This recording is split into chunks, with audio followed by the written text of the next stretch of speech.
आज सबसे पहले इस डेटा को समझिए। इसमें कुछ पार्ट्स हैं, कुछ प्रोडक्ट हैं, उसका सीरियल नंबर है, पार्ट नंबर है, ठीक है ना। प्रोडक्ट का नाम है, उसका प्राइस कितना है और मैन्युफैक्चरिंग डेट कितना है, ठीक है ना। तो अब हम क्या चाहते हैं कि यहाँ पे, है ना, यदि हम सीरियल नंबर या फिर पार्ट नंबर दोनों में से कोई एक भी इंटर करें, ठीक है, तो प्रोडक्ट का नाम, उसका प्राइस और मैन्युफैक्चरिंग डेट तीनों यहाँ पे दे दे। दोनों में से कोई भी एक इंटर करें तो, है ना। और यदि थोड़ा सा भी यदि गलत एंट्री हो वहाँ पे, है ना, तो गलत एंट्री होने के बाद इनवैलिड इनपुट का मैसेज वो दे दे। तो इस चीज को हम कैसे करेंगे? इस चीज को करेंगे हम लोग इफ एरर और वी लुकअप का दोनों का एक साथ यूज करके। तो वी लुकअप समझने से पहले सबसे पहले हम लोग इफ एरर समझ लेते हैं। अब इफ एरर समझने के लिए पहले कुछ नंबर ले लेते हैं, जैसे 10 ले लिया, यहाँ पे ए बी सी ले लिए, ठीक है। उसके बाद जो है यहाँ पे 10 ले लिया और यहाँ पे 3 ले लिया। अब यहाँ पे क्या कीजिए, हम इफ एरर यूज कर रहे हैं, तो जैसे इस दोनों को डिवाइड करें पहले, तो क्या होता है वो देखते हैं। जैसे 10 में डिवाइड करते हैं एबीसी से, तो एरर दे दिया ना, ठीक है। और इसको नीचे ड्रैग एंड ड्रॉप करते हैं, तो इसमें एरर नहीं दिया क्योंकि ये नंबर था और यहाँ पे ये टेक्स्ट था, ठीक है। अब हम चाहते हैं कि जब एरर आए तो उसके जगह पे कोई मैसेज वहां पे डिस्प्ले हो, है ना। तो इक्वल टू प्रेस करेंगे और इफ एरर का यूज करेंगे, टैब से आगे बढ़ जाइए और वैल्यू पूछ रहा है, तो वैल्यू क्या करेंगे, 10 में हम डिवाइड करेंगे एबीसी से, है ना। दोनों सेल को सिलेक्ट कर लिया, उसके बाद कॉमा दीजिए। यदि एरर आता है वैल्यू इफ एरर, तो मैसेज क्या डिस्प्ले होना चाहिए, इनवैलिड। तो डबल कोट के अंदर में इनवैलिड टाइप करेंगे, देन ब्रैकेट क्लोज करेंगे। अब इंटर प्रेस करेंगे, तो देखिए यहाँ पे क्या है, इनवैलिड का रिजल्ट दिया और यहाँ पे सेम टू सेम दे दिया। क्यों दिया? क्योंकि यहाँ पे एरर नहीं था। तो इफ एरर आप समझ चुके हैं क्या होता है। अब हम इसी में वी लुकअप के साथ इफ एरर का यूज करेंगे, ठीक है। इक्वल टू प्रेस करेंगे और इफ एरर आगे बढ़ गया। अब कह रहा है वैल्यू, ठीक है। अब वैल्यू कौन सा होगा हमारा, तो वी लुकअप से हम जो फाइंड करेंगे वही हमारा वैल्यू होगा। वी लुकअप के थ्रू जो डेटा हम फाइंड करेंगे वही हमारा क्या होगा, वैल्यू होगा।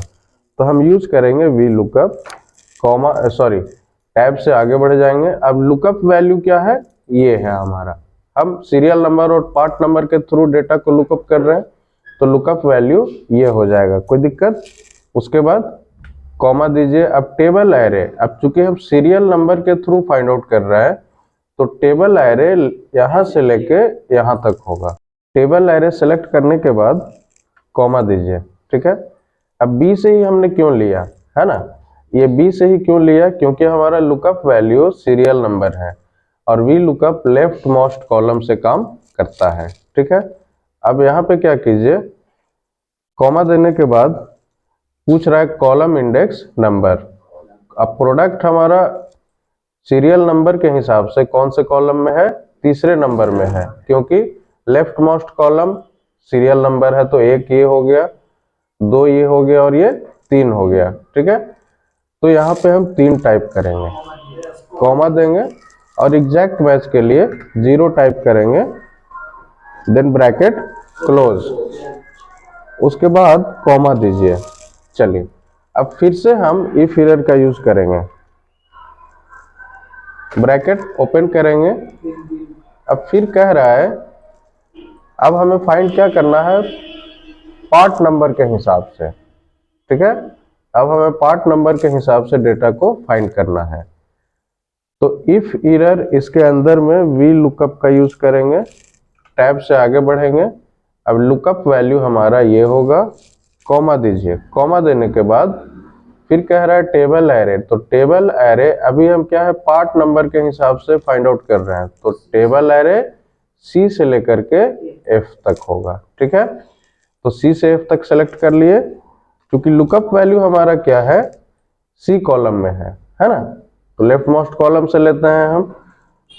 अब नेक्स्ट कह रहा है यहाँ पे कॉलम इंडेक्स नंबर। अब कॉलम इंडेक्स नंबर यहाँ पे क्या होगा, प्रोडक्ट के लिए कॉलम इंडेक्स नंबर 2 हो जाएगा, क्योंकि पार्ट नंबर इस हिसाब से 1 नंबर पे है और ये 2 नंबर पे है। तो यहाँ पे product number sorry column index number 2 होगा और एग्जैक्ट मैच के लिए 0, देन ब्रैकेट क्लोज। अब ये सारा काम हमने कर लिया, लुकअप करने का काम कर लिया।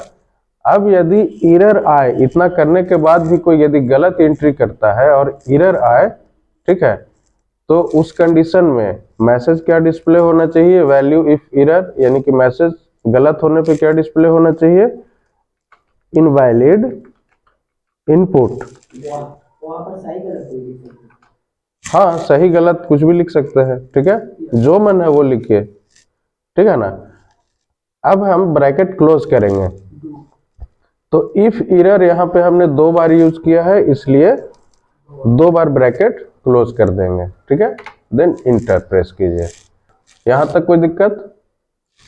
अब हम इसको ड्रैग एंड ड्रॉप करते हैं, तो ये दोनों में इनवैलिड इनपुट आ गया है, लेकिन डेटा हमारा यहाँ पे सही है ना। पार्ट नंबर या सीरियल नंबर जो भी है तो सही है, उस हिसाब से पहला वाला तो सही है ना।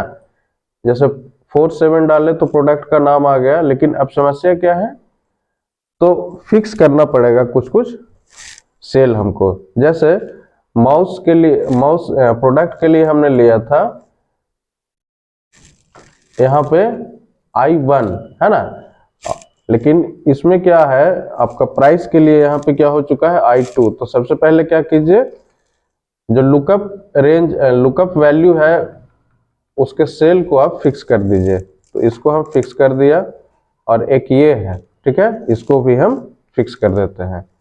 अब हम इंटर प्रेस करते हैं, उसके बाद ड्रैग एंड ड्रॉप करते हैं। अब देखते हैं क्या आता है आउटपुट।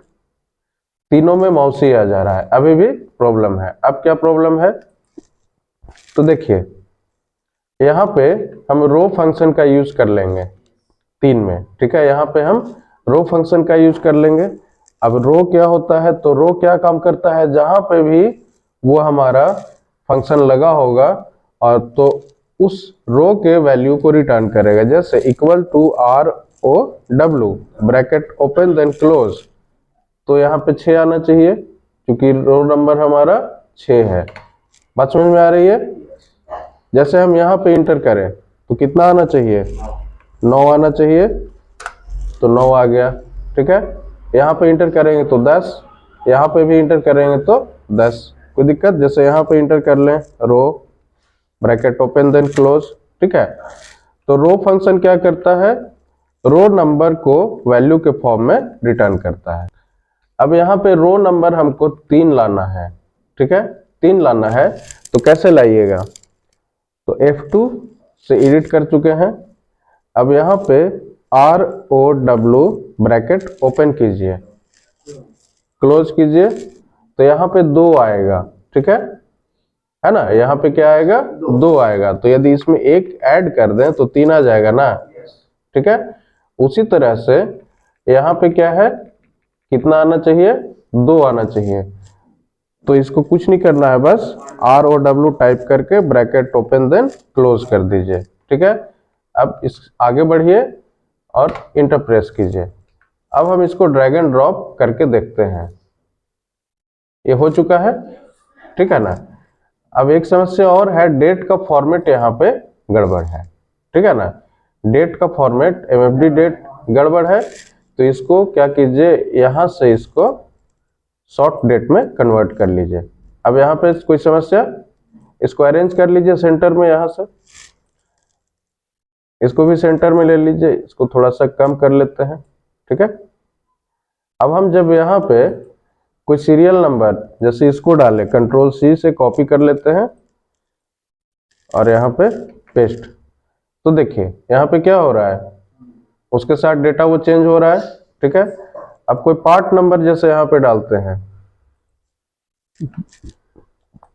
पार्ट नंबर जैसे यहाँ पे जैसे ही इंटर करेंगे तो उस हिसाब से डेटा काम कर रहा है। और यदि हम कुछ भी डाल दिए तो इनवैलिड इनपुट दे दिया। बात समझ में आ रही है?